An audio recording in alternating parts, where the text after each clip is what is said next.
and gentlemen, you are watching LoadedTV.com inside the Morris Verner Hotel Studio M. I'm Kai Flasco. Let's get ready to mumble.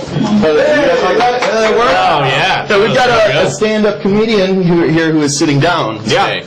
Yeah. This is Andy Woodhull. What's up, Thanks man? for coming in. This is Drake Nelson. Hi. Oh, White guy handshake right there. that was perfect. And so we're here to talk to you about your life. Sure, man. Like it's gonna be like a Tell you therapy everything. session. I'll tell you everything. So what's the first thing that you want to tell us? I got married 3 weeks ago. 3 weeks ago, I got married. Yeah. Congratulations. Yeah, I'm a husband. Thank you, fellas. We have a live audience here. I'm also a stepfather now. So then I came on the road to Reno. What do your kids right think of away? that? They're happy about it. They're happy. They're glad you're gone already. Yeah, that's why I left. I wanted them to feel comfortable with me in the father role. So I left right away. I know what they're used to. I don't want to throw them any curveballs. So, why are you here? I don't know. Drake called me a little while ago and was like, "Do you want to do a video podcast?" And I said, "Yeah, I'll do a video podcast." Yeah. That was it. You guys got an intricate booking system Andy here. is headlining on your show. Catch a Rising Star this week. Oh, that's the real reason. That's the real reason. Headlining on Catch a Rising Star this Right. week. Right. What's Catch a Silver Rising? Legacy. It's a comedy club here in town. You would know that guy if you did your I research. tried. Well, last time I was there, I don't really remember a whole lot. You got hammered. Except I had a great time. Yeah. Yeah, it was Carry really you fun. out on. You got hammered at the comedy club? Yes. Oh, good. Yeah, dude, great whiskeys there. Doubles. Yeah. The more the I better. don't know the brand or anything.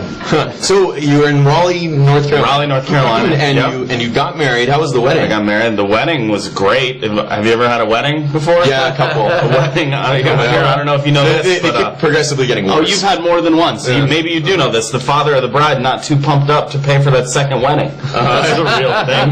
I had to pay for it. I told my wife we're doing it on a budget, right? You have a budget for your wedding? I told her a budget. And she asked how much. I said $4,000. And yeah, you look at me like I'm an idiot. It's a lot of money. Yeah, that's a lot of money, isn't it? Yeah. It is a lot of money. A lot of people tell me I'm an idiot. It's not enough money. I had so many friends say, "Dude, you're stupid. You could never have a wedding for $4,000. You need to spend at least 10 grand." I'm like, you're an idiot. Wedding's a party. You don't know how to have a fun party for $4,000. You suck at having parties. You know, I don't want to go to your dumb wedding. Just imagine we're throwing a party in this basement of this hotel right now. We invite these dudes, and I tell them I'm going to spend $4,000 on it. Everyone's going to be pumped up, aren't they? Yeah. $4 grand. But then you guys show up at the party, and there's nothing there because I spent $2 grand on the invitations. You're going to be pissed off, aren't you? You're going to be like, where is everything? Well, I also spent $500 on the pre-invitations that I sent out to get people ready for the invitations at some point in the future. Everyone's going to be pissed. You're going to be saying, why didn't we just send an Evite? See if we get Tone Loc to play the party. Probably could have got him. We could have listened to Funky Cole Medina right now. So you had a cake and stuff. Yeah, we had a cake. We did a cake, and we put it in each other's faces, and it was real sweet. And then everybody else ate the cake. All I got was one bite. I spent $150 on a cake. I got one bite. Whoa. You got stuffed in your face. I did get it stuffed in my face. It was great. You know, the whole wedding was perfect. Everything was perfect, man. It was beautiful, you know. Except for that cake. I wish I would have got more of that cake. I wish I would have got more of that cake. I thought there was going to be leftovers, but people liked it, you know. I feel proud that I picked out a cake that everyone liked, I guess. Yeah. I'll tell you guys the biggest fight that we've had so far. You've had a fight already. It's not like a major fight. It was just like a little disagreement. I was like, I can't believe you think that. And I was like, well, this is why I think that. And then maybe we'll settle this in the studio right now. I was unpacking my things because we moved in together after the wedding. That's something you do after you get married, right? There's no way around that. Does anybody know? You have like clothes and like a cinder block or something. I'm unpacking my things. I'm taking some dishes out of a box. And my wife sees me and she goes, "What are you doing with those dishes? I told you not to bring those dishes to our house. You bought those dishes when you were living with another woman. I don't want another woman's dishes in my home." Right? And I can kind of see where she's coming from, but I would also like to remind everyone that she does have 2 daughters. Remember summer. Yeah. So did you actually bring that up? Yeah, I did. Like, you didn't show up for the picnic with no basket of your own. You know what I mean? I also like to point out that my dishes don't kind of look like my ex-girlfriend. That seems like a bit different. You know, my dishes don't go over my ex-girlfriend's house every other weekend and then come home and tell us how much more fun it is at her place. So what do you like to do with your wife for fun? We travel a lot. I mean, because I travel for my job, so she comes with me, and that's a lot of fun. And are you looking forward to a whole lot of road trips in cars then with the kids, and like then you get out of the car and road trips in cars is a crazy thing for you to bring. We took a road trip last summer, 14-hour drive. Have you taken a road trip? You have kids? Yeah. Have you taken a road trip? Yeah. We took a 14-hour drive from Raleigh, North Carolina to Chicago, Illinois. 10 minutes into the drive, her oldest daughter says, "Are we there yet?" I started to laugh. I didn't think she was serious. You're stupid if you think that we're there. We've been in the car 10 minutes. Like, do you have zero? You're stupid? Do you have zero concept of time right now? Here's what I told her. I said, look out the window. We're by your school right now. Did you think Chicago was by your school? We're just keeping it a secret because we're dicks. Just make you get in the car and drive around in circles for 14 hours. Get out. This is Chicago. It was here the whole time. You know? We would have been here faster, but for all those bathroom breaks, we took it your own house. Yeah, that really slows things down. It was a fun trip, though. We visited my parents while we were there, and my parents are super pumped up about having grandkids, and we went to an aquarium with the kids, and we bought each kid a betta fish. Do you like those betta fish? I have no idea what that is. Betta fish are little fish. Yeah, you're not allowed to put them with other fish because I guess they'll kill them. Yeah. This is a real peaceful gift for a child. And can't let it have any friends. Yeah, it's a real sweet present until you find out your kids are just bringing goldfish to watch get murdered by the betta fish. What's happened since then? Well, here's the thing. We brought them home, and my wife's about to pour one of her daughter's fish into the bowl, and I don't know what went through this fish's mind. Maybe it was 14 hours in the back seat with these little girls just farting and asking if we're there yet. But something snapped in his little fish brain as he was looking at a bowl, and he went, "Fuck this!" And then he jumped down the garbage disposal, right? Yeah, right in front of everyone. Wow. And my wife starts to cry because she feels responsible. Her daughter starts to cry too because she just saw her new best friend kill himself right in front of her. Her other daughter just runs out of the room screaming with the fish that's left over. "Mom's not killing my fish too." Yeah. I'm standing there shocked. What do you do? My first thought was, I'll flip the garbage disposal on. Yeah. Did somebody do that? No, I didn't. That's what I wish I would have done. I wanted to flip it on and just be like, "Is he dead yet? Is he dead yet? Is he dead yet? Is he dead yet?" Fish parts popping out. But Did you reach in there then and grab? I reached in. I tried to find. I couldn't find it, and then I eventually ended up taking the plumbing apart. To do. I don't know anything about plumbing. I broke it apart, and somehow I found the fish, and I grabbed it, and I dropped him in the bowl. I saved his life. Nice. I was a hero to the kids. Oh, wow. He's still alive. You know, I'm a real man. I'm a real man. Yeah, so I got to get this straight. You had the fish in the car with you on the way the whole way home. And the kids were supposed to like just stare at the fish the whole time. They were playing card games, like license plate game with the fish. Even the fish would actually won a few times. Which sounds like fun. We have a great time. You got any other road trips planned? Well, next summer we'll probably go visit my parents again up north. And you gonna do anything differently?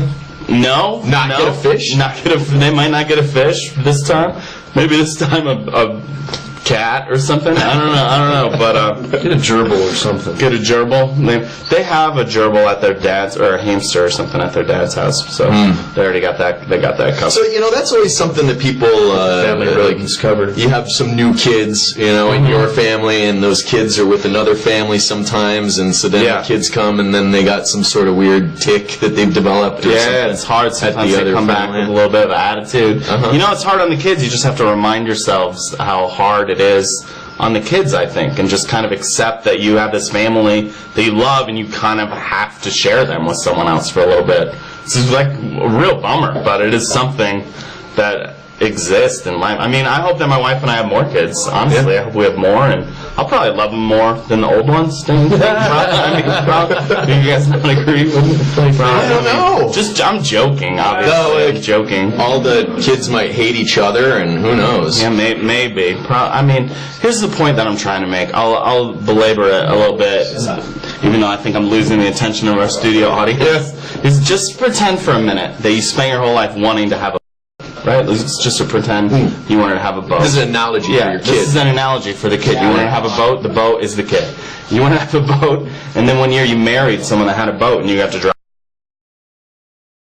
behind it, and you had a lot of fun with that boat, and you loved it. But then the next year, you made your own boat with your penis. Which one do you think you're going to hang out with more often? Like, I know what my answer is.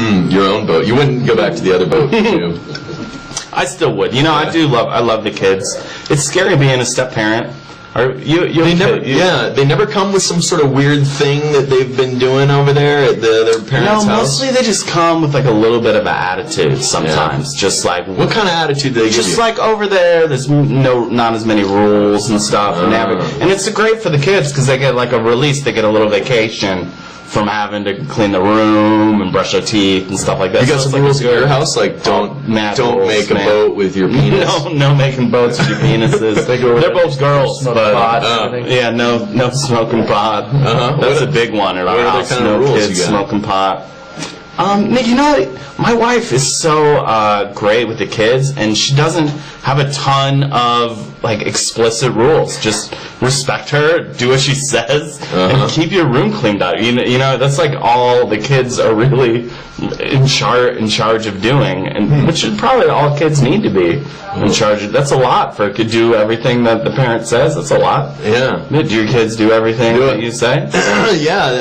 but they draw the line eventually. Yeah, I'm not doing that. You smack them around a little bit, right? I just make them watch one dish. Just one dish. They want their one dish. One dish. That's a good one. I tried to get one to wash the other dish and the other kid's dish, and she wouldn't do it. I'm not doing that. Yeah, time to go play. Foot down. Yeah, but here's what you have is the real father of those kids. So you have authority. Where in my case, my kids have in their back pocket, "You're not my real dad. I'll be doing what I want." They just have it, and it scares me because I talk to other step parents, and they guarantee me that it's going to happen. Like the kid's going to be like, "Yeah, I'm going to use this today. You're not my real dad. Go fuck." So they haven't done it. You know what I mean? Not yet. One of them almost did it one time. She was like, "You can't tell me what to do," and I could see it like on her tongue, waiting to come out. "You're not my real dad," but it didn't. But I know it's there, and it does scare me. Have you thought about a comeback line to that? My comeback line is not a comeback line. It's just something that brings me inner peace to know that there's probably going to be another time when I'm going to be in a gas station or a police office or somewhere, and some stranger's going to be yelling at me, and I'm going to get to go, "You know what? I don't have to listen to anything that you have to say. Those are not my real daughters." You should get that real dad phone right now. That's probably where they got that weed. Yeah, that's a great idea. It brings me peace, you know? It brings me peace. Anything else bring you How old peace? are these kids? 10 and 11. 10 and 11. 10 and 11. I know that. Yeah, you know what they're like. Listen to this. First time I ever watched them by myself, they asked me if they watch videos of horses on YouTube. Don't ever let your kids watch videos of horses on YouTube. 10 seconds later, like the computer screen, there's horses just going at it, you know? And the kids look freaked out. They don't know what that is. And they ask me. I'm the only one in the house. They ask me, "What's that horsey doing to that other horsey?" I don't know what to do. I don't even know if I'm in charge of this conversation for you. I like to defer this to a real, here's what I did say. I was just like, "Well, girls, you know how it's real fun to ride horses? Well, it turns out that even horses like to ride horses."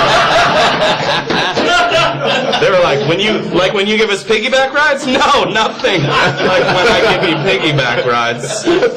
And this is the fucked up part. This is the fucked up part about being a step parent. Like you're a real parent, that happens, and then it's the end of it. When I did it, I felt weird because my wife about this later. So I closed the computer, and then I said, "Also, kids, let's not tell your mom that you saw that video. You know, I should have been paying closer attention to what you're doing." And then as soon as my wife walks in the door, they run right up to her. "Hey, Mom, come look at this video on YouTube that Andy made us watch." And then I have to explain, why am I making them watch videos of horses doing it? And what the appropriate answer is that horses like to ride other horses. Yeah. Have you ever heard anything about Reno before, like being here? Biggest little city in the United States. That's what I hear, you know? No, I never, I don't hear a lot about, you know, I told some people that I was coming here, and they're like, "Oh, man, Be careful. I don't even know. You're in the lion's den right now. Yeah, it seems like a cool town. I'm enjoying it so far. No, although being in the casino kind of feels sometimes like I'm in a futuristic movie where there's been some nuclear fallout and you can't go outside. No one's going outside ever, and all the buildings are connected to each other, and it's designed that they don't want you to leave. It's kind of a maze on the inside. It does make me feel a little bit like it's the end of the world. Yeah, there's a tram that you can ride from the Circus parking lot. Oh, really? Like less than a half a block to get into the casino. Yeah, I think it was a design flaw. Just like, upstairs, we're just going to put a tram thing, You know what would be really fun is if you wander around town and then come back sometime right before you leave and just kind of tell us some funny stuff. Oh, that'd be great. That'd be great. I mean, I've walked around a little bit. I guess I haven't seen... I went down the river walk for a little bit. Anything happened? Maybe I was on the wrong part of it, because it was not a tourist attraction. Where I was, there was no one attracted to that spot. It was empty. It was empty. That was the Truckee River. Yeah, you just look at the river. There's a movie theater right there. I saw a movie. You did? Yeah. What'd you watch? Ender's Game. Yeah, how was it? I haven't seen it. It's all right. I don't know if you read those books, Ender's Game. No. Do any of you fellows read those books, Ender's Game? They're like the best, right? That's one of the best books, of the best science fiction book. And the movie's fine, but it just doesn't capture, and I don't want to be that pretentious. This book is better. But, because I think sometimes the movie can be a cool interpretation of a book, and not necessarily better, just different. But it just didn't capture, what was so great about the book. I don't know how to explain it. You have any advice for anybody out there as we say goodbye? For just life? Yeah. Hey, whatever. Hey guys. Hey guys. Just over there. Hey guys. Just be yourselves, and try to have a good time. Don't be such a dick all the time. All right. Andy Woodhull, and you're at Catch a Rising Star, Yes, which sir. is inside the Silver Legacy, and he's going to be headlining every night through Sunday. Yeah. And so we should drop by. When are the show? 7:30 and 9:30 Friday, Saturday, and 7:30 on Sunday. And so you're going to go do this thing now. Yeah, we're do it right now. Yeah. We're running late. If you say that you saw me on this podcast, on the Wake Up Call podcast, LoadedTV.com. on LoadedTV.com, I'll give you a free CD if you do that. Nice. That'd be great. It would be cool. Do you have a beatbox on it, or? No, I have 2 CDs of me doing stand-up comedy. All right. Yeah, my CD that came out last year, 2012, named Lucy, named 5th Best Album of the Year by ComedyReviews.com. So, congratulations! Yeah, Thanks thank for you so coming much. in. Thanks for having me. And thanks to the studio audience for being Thanks here. for watching. Watching LoadedTV.com. They erupt.